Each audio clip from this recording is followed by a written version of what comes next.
So இப்போ தமிழ் சினிமாவில் சுசித்ரா எப்போலாம் இன்டர்வியூ கொடுக்குறாங்களோ அந்த இன்டர்வியூ வந்து ரொம்பவே வைரலாகவும் ஒரு மிகப்பெரிய ஒரு சர்ச்சையுமே ஏற்படுத்தியிருக்கும். இப்போ நீங்கள் அந்த இன்டர்வியூ பார்த்தீங்களா சார்? நான் பார்த்தேன்.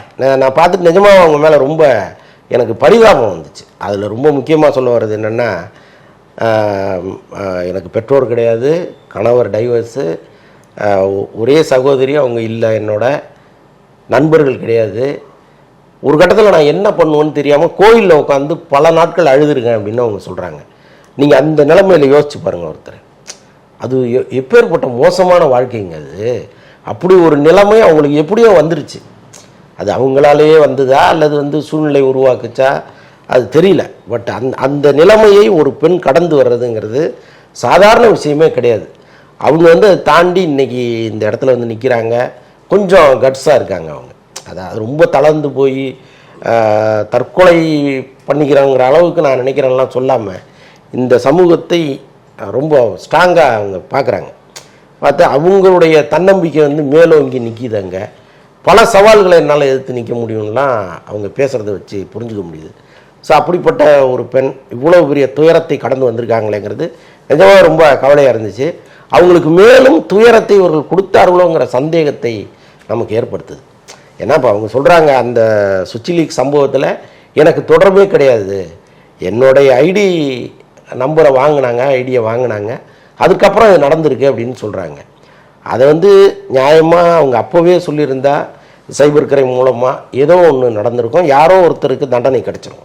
ஏன்னா இதை அனுமதிக்கக்கூடாது. ஒரு கணவரோ அல்லது நண்பர்களோ இப்படி ஒரு மிகப்பெரிய துயரத்தை அவங்க வாழ்க்கையில் ஏற்படுத்தினவங்கள நிச்சயமாக சட்டத்தின் முன்னாடி கொண்டு நிறுத்தியிருக்கணும். அன்றைக்கி அவங்க காவல்துறைக்கு போயிருந்தாங்கன்னா தவறு யார் மீதுங்கிறது ரொம்ப சரியாக கண்டுபிடிச்சிருக்கலாம்.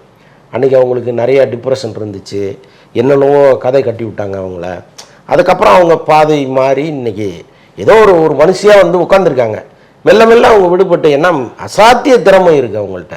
அவங்க ஆர்ஜேவாக இருக்கும்போது அவங்க பேசுனதெல்லாம் கேட்டோம்னா எப்படி பேசுவாங்க அவங்க, அந்த ஸ்பீடு இருக்குல்ல, அவ்வளோ அழகாக பேசுவாங்க. பாடும்போது அவ்வளோ அழகாக பாடுறாங்க. அழகாக இந்த திசைக்கு அவங்களுடைய ஸ்கில்லை இன்னும் மேலே கொண்டு அவங்கள எங்கேஜாக வச்சுருந்தாலும் இந்த பிரச்சனையில் ரொம்ப ஈஸியாக வெளியில் வந்திருக்கலாம். பட் ஏதோ ஒரு சிக்கலில் சிக்கிட்டாங்க, வெளியில் வந்துட்டாங்க. இப்போது அவர்களை கேட்கும்போது சில உண்மைகளை அவங்க சொல்கிறாங்க. அதில் முழுக்க முழுக்க உண்மை இருக்கான்லாம் எனக்கு தெரியாது, நமக்கு தெரியாது. அவங்க சொல்கிறாங்க, அதில் சிலதை நம்ம நம்புகிறோம், சில இது ரொம்ப எக்ஸ்ட்ரீமாக போகிறாங்களோ அப்படின்னு நமக்கு தோணுது. இது தவிர்த்திருக்கலாமே, இந்த வார்த்தைகளை தவிர்த்திருக்கலாம், இந்த கோபத்தை தவிர்த்திருக்கலாம், இப்படி சொல்ல வந்தது அது உண்மையாக இருந்தால் கூட சொல்லாமல் இருந்திருக்கலாம் அப்படின்லாம் நிறையா அதில் எனக்கு பட்டுச்சு. பட் எல்லாத்தையும் தாண்டி அவங்க மேலே எனக்கு ஒரு பரிதாபம் வந்துச்சு. ஸோ இப்போ அதே இன்டர்வியூவில் அவங்க சொல்லியிருப்பாங்க, என்னுடைய கணவரும் நடிகர் தனுஷும் ரூமில் போயிட்டு தனியாக இருந்தாங்க அப்படின்ற மாதிரி தான். ஆனால் அதை ஒரு செய்தி நிறுவனம் தவறாக சித்தரித்து பேசியிருக்காங்க. இல்லை, நான் பார்த்தேன். ஆக்சுவலாக என்னென்னா அவங்க சொல்ல வர்றது நேரடியாகவே விஷயத்தை கன்வே பண்ணிட்டாங்க. அதை தான் அந்த நிறுவனம் வெளியிடுது. அதை நீங்கள் அந்த நிறுவனத்தை நம்ம குறை சொல்ல முடியாது. பேசுனதை தான் அவங்க சொல்லியிருக்காங்க, பேசாத ஒரு விஷயத்தை எடுத்து அவங்க போடவே இல்லை. ஸோ அதனால் அந்த நிறுவனத்தை குறை சொல்வதுங்கிறது அது தவறாக தான் இருக்குது. இப்போ என்னோட கணவர் எனக்கு முதல் எதிரி, இரண்டாவது எதிரினா பைல்வான் ரங்கநாதனை சொல்கிறாங்க, மூன்றாவது எதிரி யாருன்னு கேட்டால் நடிகர் தனுஷ் சொல்கிறாங்க. அப்படி நடிகர் தனுஷுக்கும் இவங்களுக்கும் அப்படி என்ன பிரச்சனை சார்? அது நான் சொன்னேன்ல, இந்த பார்ட்டி தான். இந்த பார்ட்டியில் நடந்த அந்த சம்பவங்கள் வெளியில் வந்ததுக்கு யாரெல்லாம் காரணம்னு அவங்க அப்புறமாவது விசாரிச்சிருப்பாங்கல்ல. ஸோ அன்னைக்கு இருந்த அறிவு, அன்னைக்கு இருந்த அந்த வயசு, ஸோ அது மாதிரி பல விஷயங்களை பண்ண வச்சுருக்கு. இன்றைக்கி எல்லாமே கொஞ்சம் அடுத்த ஸ்டெப்புக்கு போயிட்டாங்க, கொஞ்சம் ஓரளவுக்கு ஒரு தெளிவோடு இருக்காங்க. இன்றைக்கி அந்த தவறை அவங்க உணர்ந்து திருந்த கூட செஞ்சுருக்கலாம், வருந்த கூட செஞ்சுருக்கலாம்.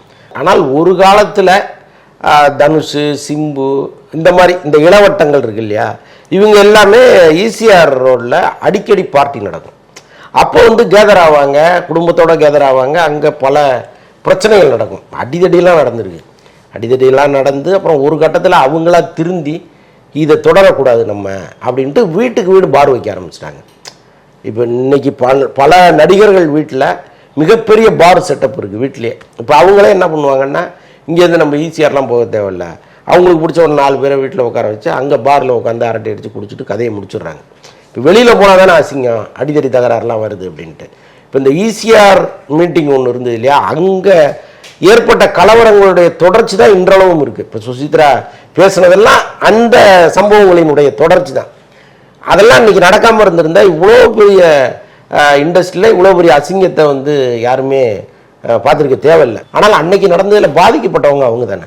ஸோ அதனால இன்னைக்கு வரைக்கும் அந்த கோபத்தை அவங்க மெயின்டைன் பண்ணுறாங்க, அவ்வளோதான்.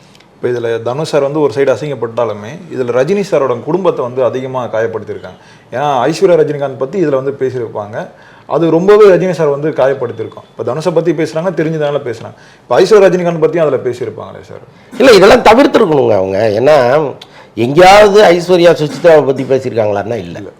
அப்போ இவங்க அவங்கள பற்றி பேசணும், அதெல்லாம் தவிர்த்துருக்கலாம். ஏன்னா தேவையில்லாத வேலை இது. ஏதோ ரோட்டில் போகிறத எடுத்து நம்ம மடியில் விட்டுக்கிட்ட கதையா, அது எதுக்கு தேவையில்லாத ஒரு விஷயம். உங்களை யார் டார்கெட் பண்ணாங்களோ நீங்கள் அவங்கள திருப்பி டார்கெட் பண்ணுறது தப்பு கிடையாது. ஆனால் எல்லாரையுமே நான் சகட்டு மேனிக்கு சொல்லுவாங்கிறது தான் அதில் நான் மைனஸாக பார்த்தேன். அதை அவங்க தவிர்த்துருக்கலாம். இப்போ அந்த டைமில் வந்து சுசி ரிலீஸ் பண்ணாங்களா சார்? அப்போ என்னென்னலாம் சார் நடந்தது? இப்போ என்ன சொல்லியிருந்தாங்கன்னா அவங்க இந்த ஃபோட்டோஸ்லாம் ஷேர் பண்ணது எனக்கு த்ரிஷா தான், அவங்களே அதை போட்டு சிரிச்சிட்டு இருந்துட்டு கடைசியில் வந்து ஏமேல வந்து பழைய போட்டாங்க, ஒரு ட்விட்டை ஒன்று போட்டாங்க, கடவுள் சுசித்ராவை பார்த்து பாருன்னு சொல்லி. என்ன நடந்தது சார் அந்த டைமில்?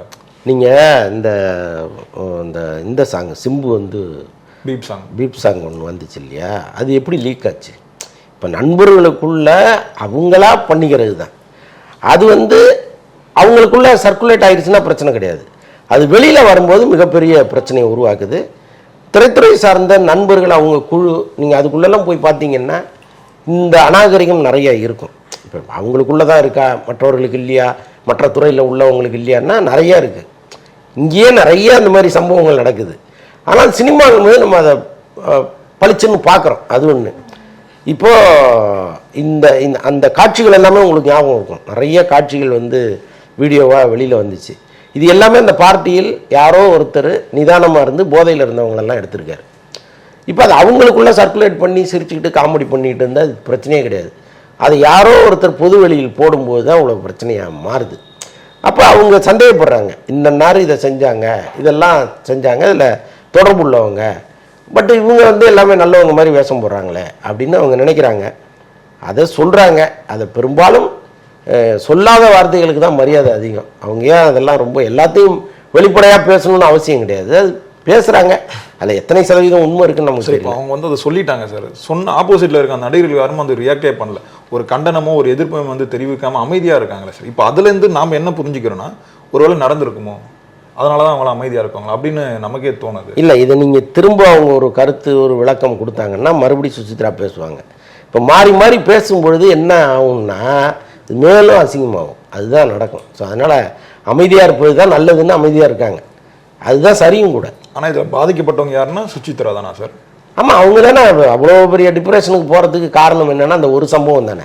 அதுக்கு முன்னாடி நல்லா அவங்க தொழிலை பார்த்துக்கிட்டு இருந்தாங்க, ஆர்ஜேவாக இருந்தாங்க, விஜேவாக இருந்தாங்க, படங்களில் பாடிக்கிட்டு இருந்தாங்க, எல்லாத்தையும் புரட்டி போட்டது அந்த ஒரு சம்பவம் தானே. அதுக்கப்புறம் தானே அவங்க லைஃபே என்னென்னவோ மாறி இப்போ இங்கே வந்து உட்காந்துருக்காங்க. ஸோ அந்த கோபம் இருக்க தானே செய்யும்.